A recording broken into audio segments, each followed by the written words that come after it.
And then we'd fax those forms to the lab. I'm thinking, WTF, I'm faxing this piece of paper to the lab in 2015, and then 2019, probably when I left the office. Right. Like, this is nuts. Completely.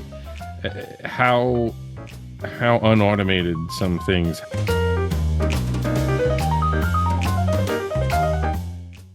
Welcome to another episode of Optometry Profits Revealed, and I am blessed to have Perry Brill with me today. He is the head of Entrepreneur Media. He's been in the optical field for 11 years. We're going to talk a little bit about virtual scribing, some front desk material. We're going to touch on ihelpyou.com, which is really where this began. And then I want to talk a little bit more, like we were just talking about SpecBot, because I think that's a key element of running a profitable dispensary. Without any further ado, Perry Brill, thank you so much for joining us. Thanks, Peter. Pleasure to be here. So I know you're in PA. Are you in Amish country, or is that nearby? I am. Yeah, on the other side of the river. I'm in York. Yeah, I'm in York, but absolutely, the Pennsylvania Dutch runs deep in our area. Yeah, I was just driving through there because I lived in Vermont a while and stopped in this cute little town, and I saw all the children on their little dates. Well, they're probably not children; they were teenagers, and they have spectacles on there. And I'm thinking, man, where do they go for spectacles? Well, they go somewhere. That's right. They can't make spectacles like they're making wooden chairs. That's right. There's several practices that cater directly to them, and they do still sell glass. That's no doubt about it. Wow. Okay. I think it's really awesome what I see you've done specifically with ihelpyou.com. But I wanted to ask you about, the whole virtual approach, not just to staffing. We were talking about a bunch of different things. Where did the inspiration for this come from? Because I don't think anybody really kind of talks to you about, like, what inspires you to think forward like that? Even podcasting, you were podcasting 5 years ago. Yeah. And to me, it's just now getting its traction, but you're like, nah, it's been going for a while. Yeah. And I feel terrible. I have over 170 podcasts, and then I actually I've taken about 11 months off from podcasting. And I think I lost the spark, just like you can lose the spark in optometry. I mean, my dad, who's a 40+ year practitioner, it's like, how many refractions has he done in a lifetime? It's crazy. Right. I mean, so, how I got in this field was I was actually in college at University of Kansas, thought I wanted to be a medical doctor. I hated chemistry. I hated lab. I was like, I got to get out of here. So ended up getting a job just in optical at a local clinic with 4 doctors. It's probably been there 50, 60 years. And I enjoyed that part-time job a lot.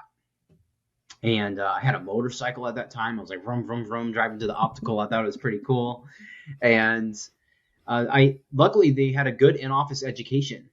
And I think that is one of the things that this field can provide is if you find a great private practice or even a corporate office, sometimes they will train you from scratch, and there's probably someone there that knows some stuff, and more than just how to stick a pair of glasses on lensometer, but how to manually polish lenses, how to add a safety bevel manually, how to tint lenses, how to drill.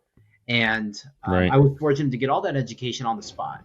So yeah, it's wonderful when you can be part of a practice that's been around for so many years in a certain region, when it's multi-generational, like you were talking about, because not just from the wealth of experience, but you get to see the interrelationships that are taking place with some of these opticians and some of their regulars, and then kids and then grandkids. And this past weekend, I was down in North Carolina to practice that an optician had took over running that had been there long before her. And I said, well, where else did she work? And she said, nowhere.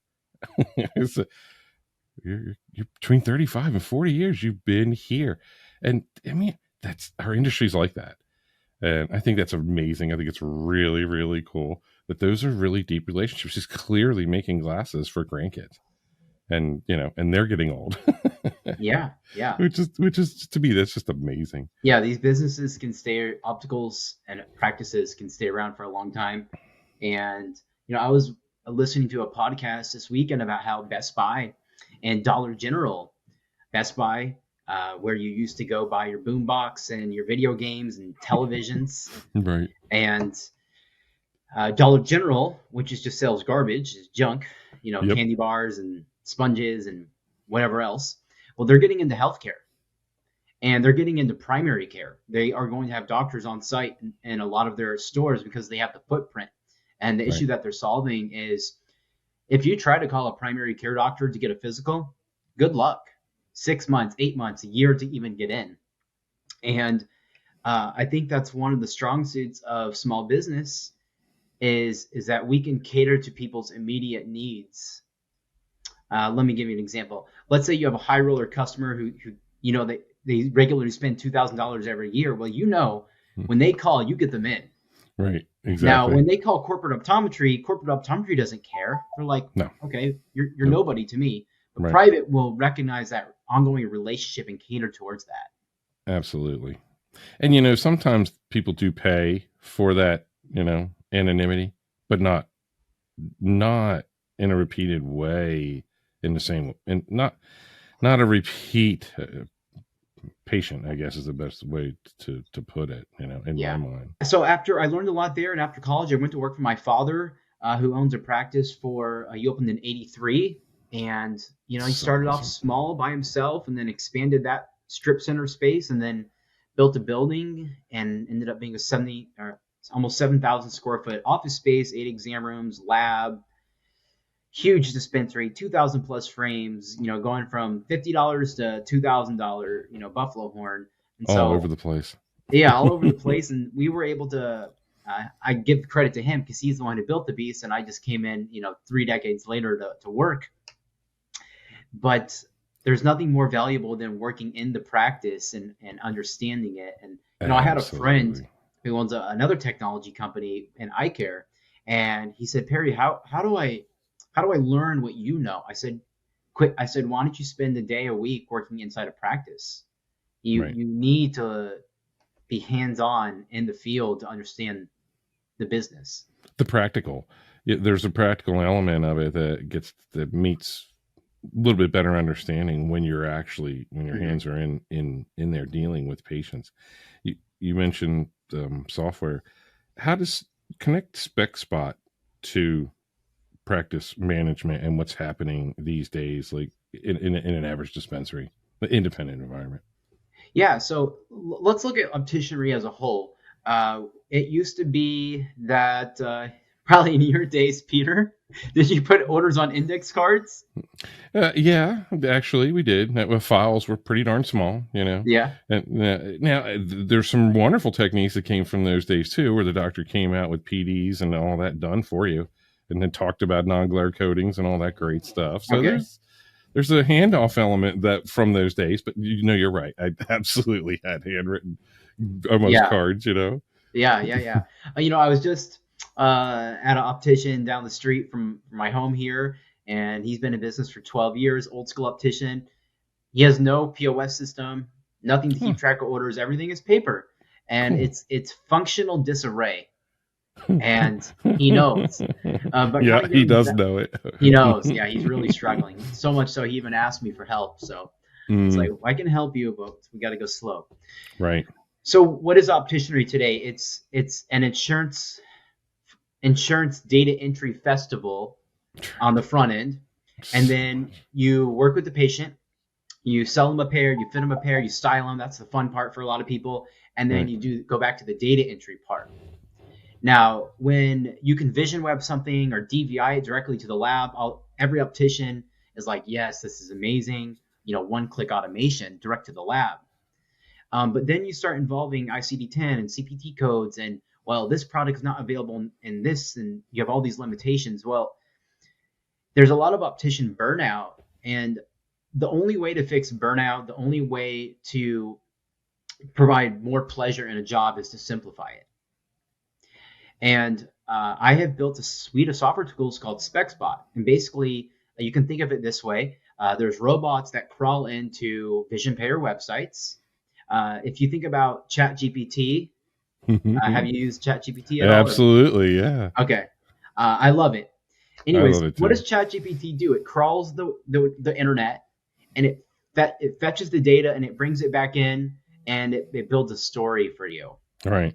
So, I mean, I'll give you an example. I have a friend who uh, was leasing a home, and tenant didn't pay the last bill, and the tenant damaged property, tore the blinds, ruined the back garage door, had like candle wax melted on the floor, and it took some work, to clean all that up. Right. And I was telling her, I was like, look, you need to recoup this money. So we typed into ChatGPT, what is the Missouri law for filing a small claims court, and it brought back the whole story. Right. And so what this robot does is it collects your story, it's your financial data, your spectacle RX data, lens measurements, and it feeds it back to the vision payer websites, and it does it for you.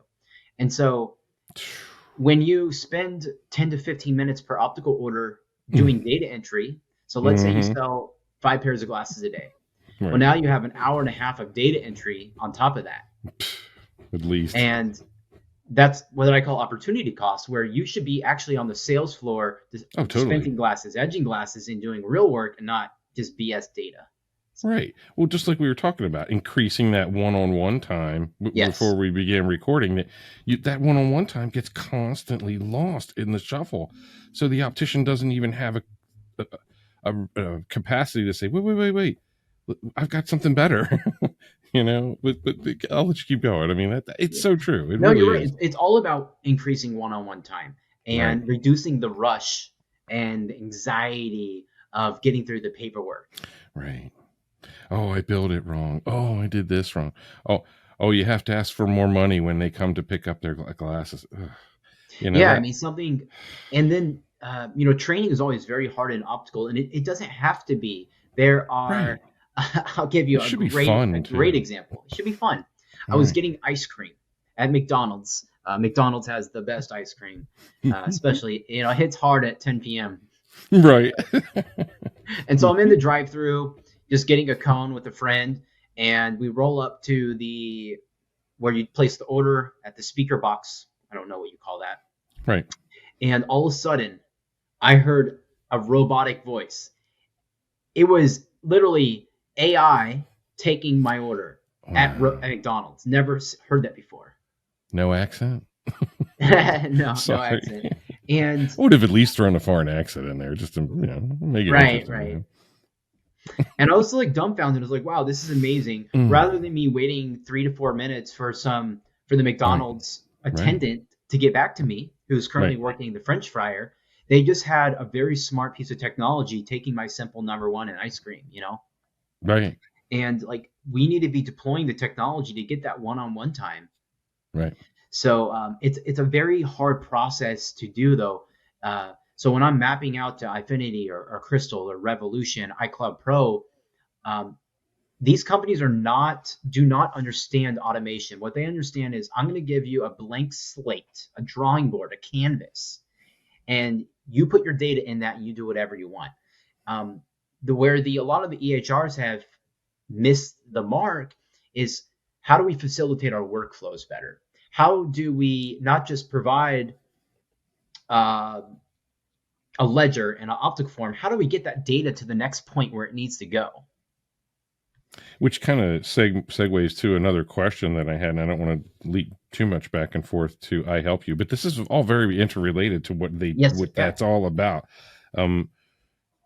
How do I work with my virtual member? How does that take place? And I know that's a question that you get asked. How does that happen? For an owner, for an optician, for whomever. I mean, how does that happen? Yeah, so you have 2 types of data entry assistants. You have robotic ones, which is SpecBot. And then you have human ones who are intelligent and have decision-making capabilities. Right. And we know there's a staffing shortage in the United States, and your average person who may be 20 years old does not want to go work at the grocery store making $14 an hour.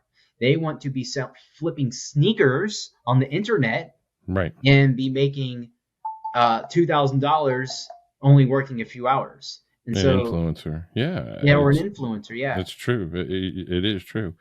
And some make that jump, but yeah, how Yeah. many how many So it's hard don't? to find talent who is willing to work at mediocre wages. And that's the hard part about optical is the wages have been stagnant forever. I mean, I know opticians who are making $22 15 years ago, and still opticians are not making $22 an hour. Right. And The they, last yeah, I'd seen, now this number might be a year old, but the national average was $37,500 annually.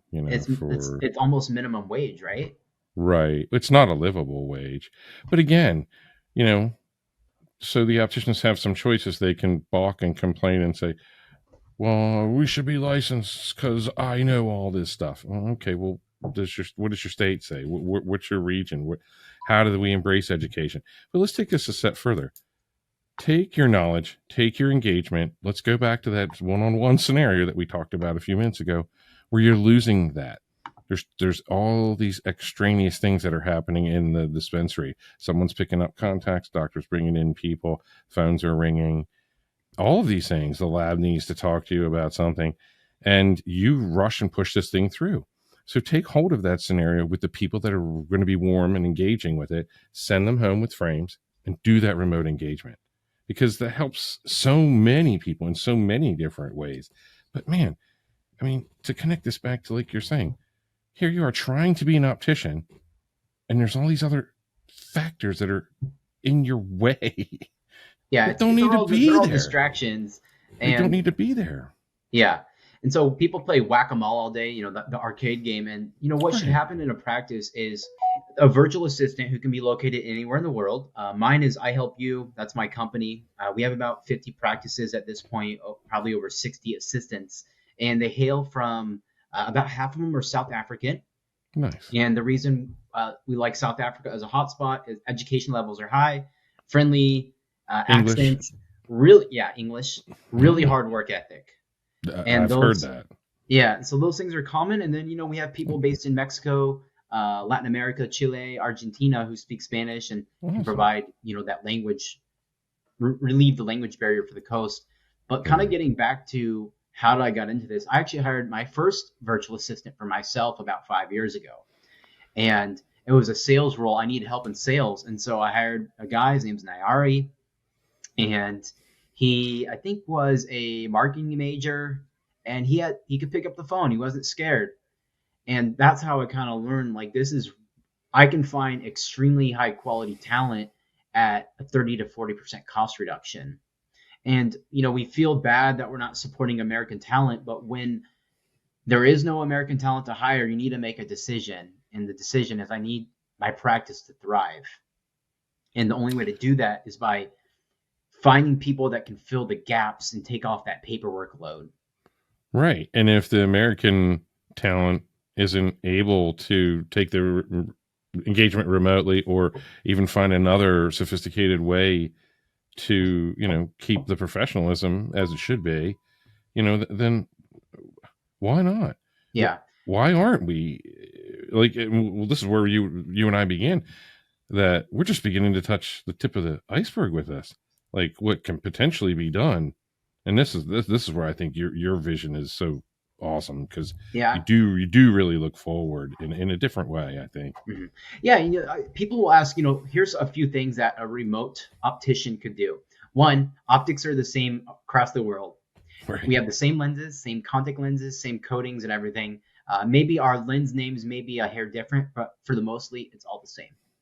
And if you have, let's say you sell 15 pairs of glasses a day, or even 10, or even five, you can have literally a remote optician get on your EHR online or Right. remote into your computer. Someone Right. else can order all your jobs, and that optician can just be able to help patients one on one, face to face, and let someone Right. handle the back end. Exactly. Yeah. It's so awesome. And it's it's a little mind-boggling how slow it is to be adapted, and I've had other discussions with different opticians, and we'll continue some of those discussions about how people adapt at certain levels, technology, and like where do you begin? Who, you mentioned your 50 trusted practices, were they hard to find? Was did they come to you? Yeah, so I At this point, operate. they're probably finding you at this Yeah, point. I love marketing. That's one of my favorite things, honestly. If I could sit on LinkedIn and Facebook uh, and it, email newsletters all day, I would. it's fascinating. I never was into it, but it is really deeply fascinating me because it's way more than algorithms. You were talking about Chat GPT, and you know, it's a reflection of what you feed it. It's Yeah, there is no it's hack. right, We should get into that right, actually. There is no right. hack about building an online following, whether it's a personal brand or a business. There is no hack. The hack is you engage. So Hmm. Peter, like I've noticed your name on LinkedIn a lot. Well, Right, you're active right, and you're providing intellectual commentary. You're not just doing a thumbs up, right, you know. And so right. when you Exactly. feed the algorithms and show that you care, Hmm. it organically these systems know.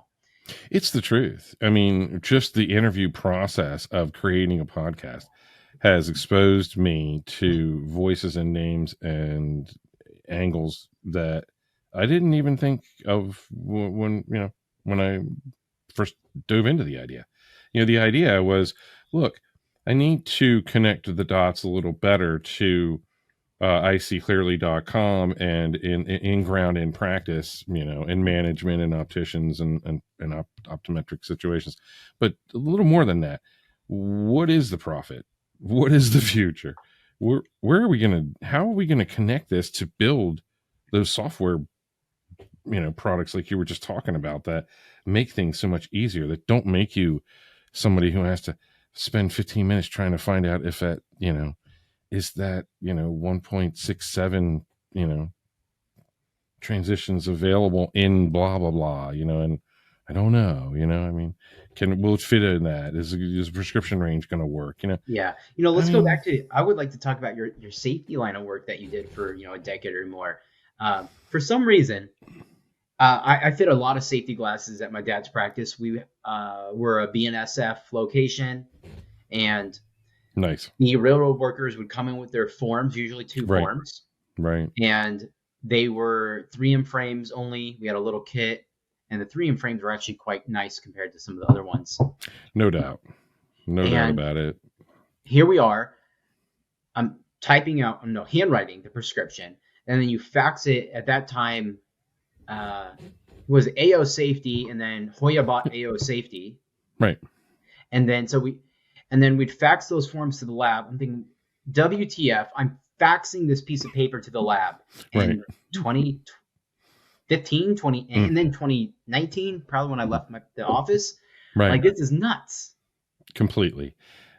How unautomated some things have Yeah, remained in certain places, and how advancement people are willing to embrace moving forward.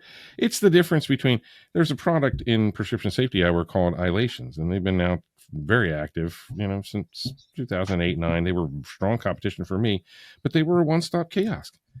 So the individuals, the safety directors that want to go that route, they're the ones that are forward thinking because they just want to report back. So and so got their safety glasses. He should have had them on. Sorry that happened. I mean, and I don't want to make it stoic or cold or make the safety people sound like something that they're not. That's not really true. But at the end of the day, enforcing stuff, and it's a different animal. Safety eyewear is very different. The fact that you were even willing to participate in it at your practice shows a level of humanitarian connection, that you give a crap about these folks. You wanted to stay connected. And like you said, the railroad obviously employs a lot of people a lot of everywhere, people. Yeah, everywhere, so yeah. they're We got probably paid. your patients anyway. We Yeah. got paid $18 a pair. So I'm sure we made $4 or $5 profit. Right. Not just enough to cover the cost. Right. But what really came out of it was one, I tell you, the railroad people, they all make six figures. Right. So that's one thing. Their dirty pants don't really convey who they are. Uh-huh. So, and then they take 3 months of school or 6 months at the community college, and then all of a Right. sudden they're making six figures. And Right. some of them make high six figures, or yeah. Right. Oh, But we very really good did it as paid a too. retention tool, a service, just to get people in. Absolutely. Makes all the sense in the world. That was the most successful practices I ever worked with in safety were very, very much thinking about it in terms of the relationships going forward.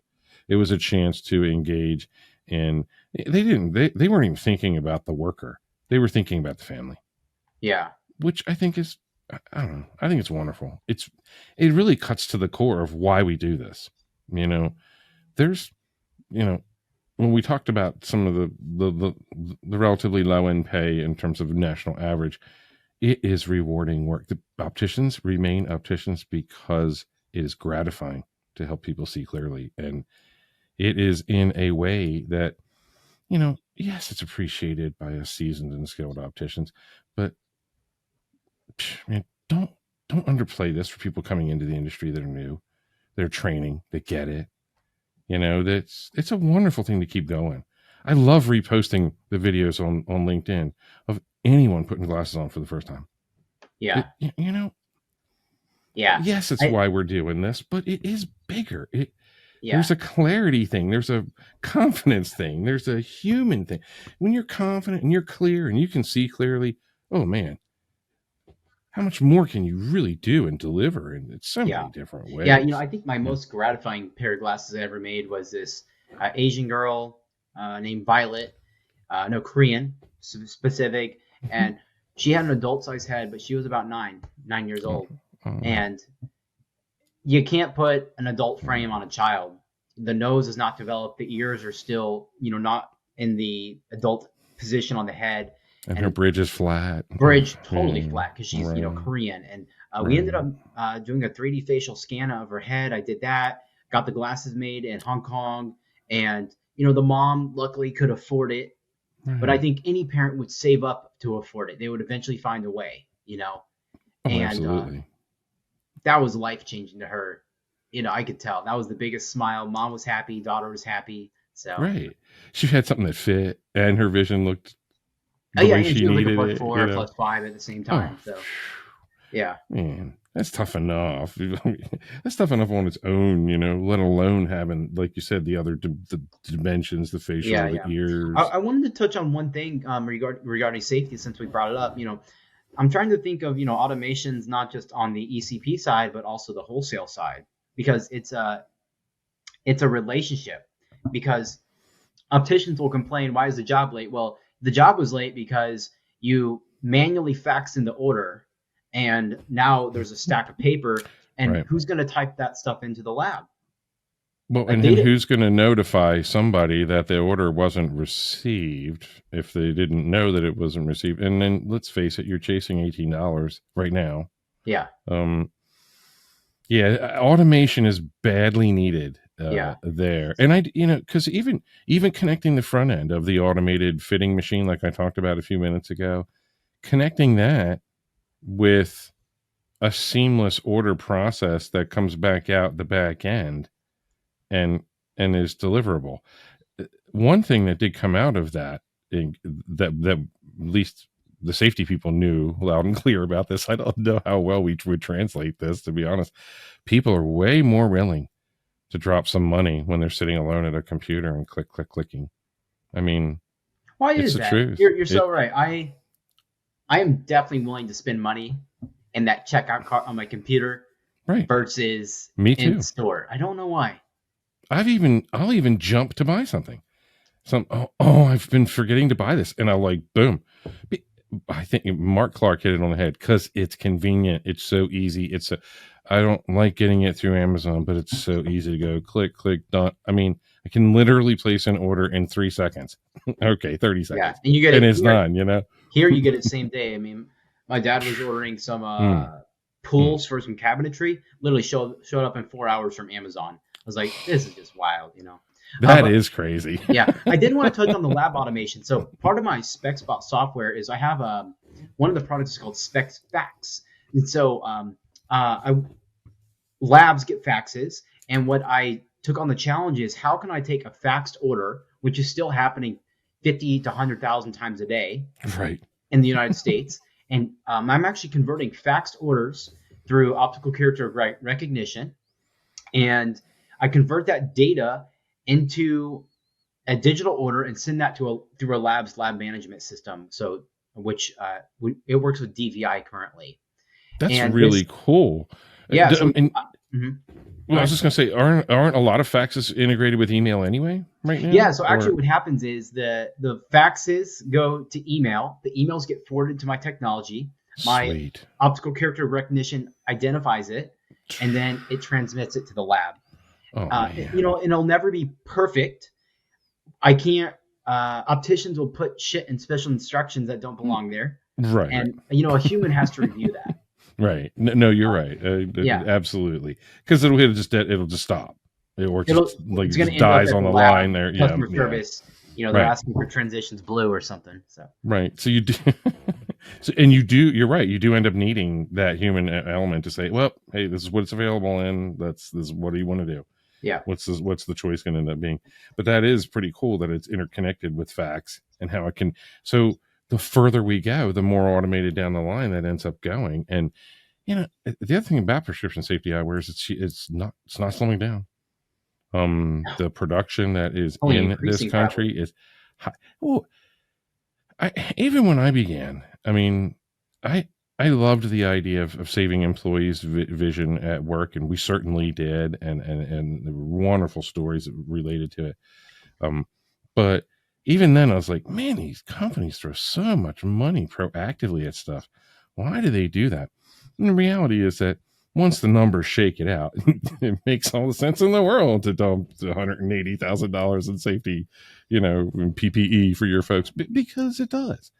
And oh my gosh, that's only 100 people at that plant. You know what? The plant down the road's dumping 190, and ready to increase the parameters of the prescription safety hour program. So what are you going to do? And it's the truth. I mean, it makes sense. And it took me a while to get my head around that, but it connects to what you and I are doing. We're investing in something we don't even see yet. And that's kind of, it's, it's not easy to do.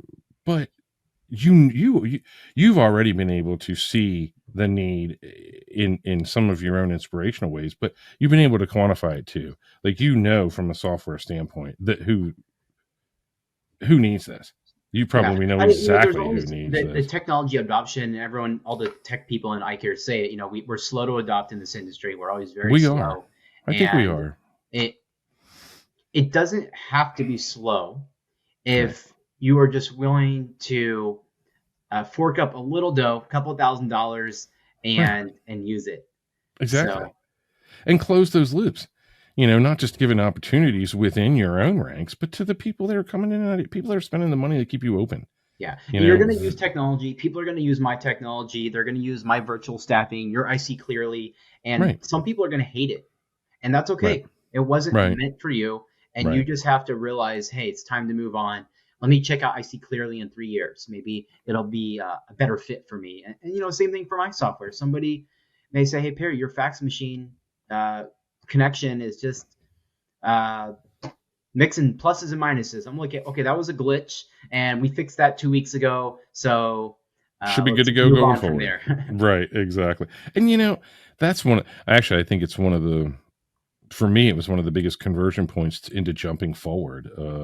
Was a conversation with a developer where he's like, "You're going to jump in the pool, aren't you?" And I'm like, "Yeah, I have been standing on the diving board. You're right. It's time to get in." Yeah, And you do feel inspired by communicating with other people that see some of this vision going forward. I literally can envision virtual space with thousands and thousands of opticians saving opticianry, because right now opticians are being removed from the purchase of eyewear. There's no need for them. The virtual work you're doing is critical to this. How would you not involve humans? How would you not involve skilled staff? Like you said, we're running on a staffage shortage too, which is not going to. I think we're going to see some improvements with opticians, but ODs, man, we need ODs. What are we yeah, going to yeah. do? What are we going to do? There's all sorts of opportunities for opticians. So one is like you can attend a virtual painting class today. You can learn to paint oil canvas from home. You pay for it, a class, Right, and it's a way to learn in a classroom environment. Yes, it's not as intimate with 10 other beautiful artists next to you, but it's better than nothing that you're going to learn that skill. And that art teacher now has a profession. As schools are diminishing their spend on Right. art, now, like, okay, this artist can do something independently, and that's their side hustle. Um, for opticians, there are a handful of opticians, probably 10 to 20, that have developed online reputations, and they're already doing virtual fittings. Now, Nice. to do those virtual fittings, it's just on a Zoom call. There doesn't need to be anything fancy. Right. We That always take that that's the us. extreme. Well, what if we don't get the Right. OC right? And like they're a minus 150 sphere. Right. What is going to go wrong? Right. You know? Yeah, we know our parameters, we know our standards, we know our professionalism, we know what we're doing. There's too many people buying glasses unguided. There's too many of them. Yeah, All virtual opticians should be busy, and they yeah. will be. I They mean, will be. simply The just more we can, turning my head and turning this way, you could be like, hey, that temple is right, 10 millimeters too short. Easy. right, right. Yep. Like that's not going to work. Let's see. Is that available in something bigger? Check that first. Otherwise, I'd strongly recommend we go this direction. And it is. I think it's huge, and it Yeah. is the future. It's cool to see it being embraced and practices saying, we're going to do this and we're going to try this. Yep. One of the opticians I was talking with recently is stepping away from it for an illness, and business doesn't have to stop. Yeah. I mean, I know if you can't be there, Zoom with them, like you just said. Have these Zoom calls. Have someone there that can process the order so that your business stays functional and moving forward. And yeah. it's not When the out of pandemic business. hit, everyone's like, I got to do virtual optometry. I got to do this. Right. And how are we going to prescribe drugs through the webcam and treat their red eye? Is like, no, that's not really what it's for in this Right. field right now. Right. And I'll give you a good example. I know an optometrist who's doing what she calls virtual ortho K, and basically, she is doing myopia control and Yeah. meeting with parents through a meeting. So the parents can be at home 8 p.m. with their little girl and talk about their child's myopia. They don't need to come into the office. They can just have a face-to-face conversation like this in a more comfortable environment. That's actually an inadvertent potential side business with IC Clearly in terms of the wholesale lab market too, because they don't have time to give to pulling expertise away from what they're doing to answer these things. There should be a professional that should be answering them like you and I are doing right now.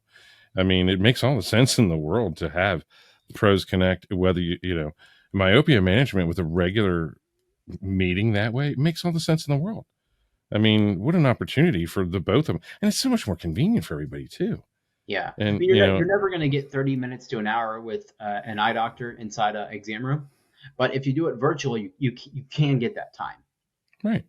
And Exactly. it's cash. There's no insurance. And so Right. people are willing to, as long as they're compensated fairly, they're willing to take the time to talk to people. I think so too. And it's like we've been talking about, it's the future of what we're going to be doing, which I think is so cool. It expands the capability, the capacity to grow any type of practice, which I think is so cool. I wanted to talk about, I just wanted to say this as we wrap up this is on your LinkedIn page, build eye care online communities, grow wholesale channels. I absolutely love this philosophy. We've never seen an opportunity like we do right this very minute. Well, I mean, it's been in the mix for the last handful of years, but man, right now, the independent community has such influence and such ability to be inside of practices, not just with the software that you're doing with SpecBot, but all virtual capacities, all remote engagement capacities. It's going to change the way people get glasses. It's going to be a normal process, but we have a chance to create it now and use the technology that we want. I used the term cherry pick before, but it's really true. I mean, it's nice to be able to work with who does the most accurate virtual measurements. Who gives you the best PD, the best guy, whose lab is producing this stuff on the back end for you the most seamlessly. And Yeah. these are Yeah. important. Regarding the wholesale channel, so if you own a frame company, a lens company, maybe you create websites, maybe you do virtual fittings, online through I See Clearly, or maybe you make cute little business card holder trinkets.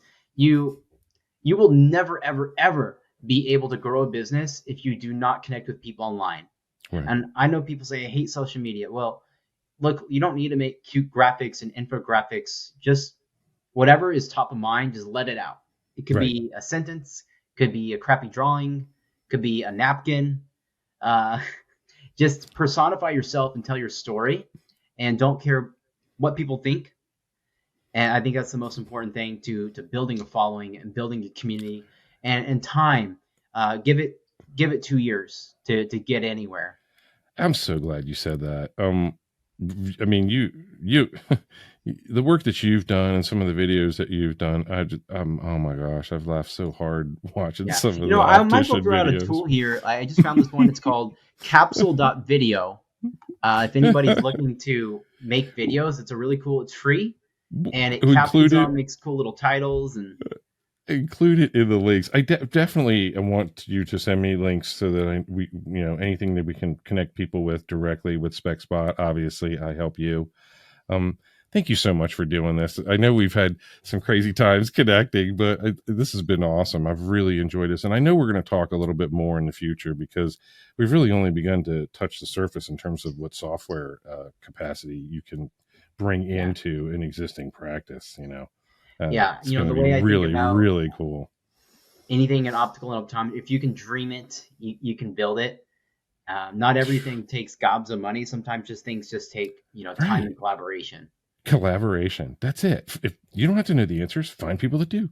Yes. And our industry is full of that anyway, but man, it's so cool to see it in traction right in front of our face.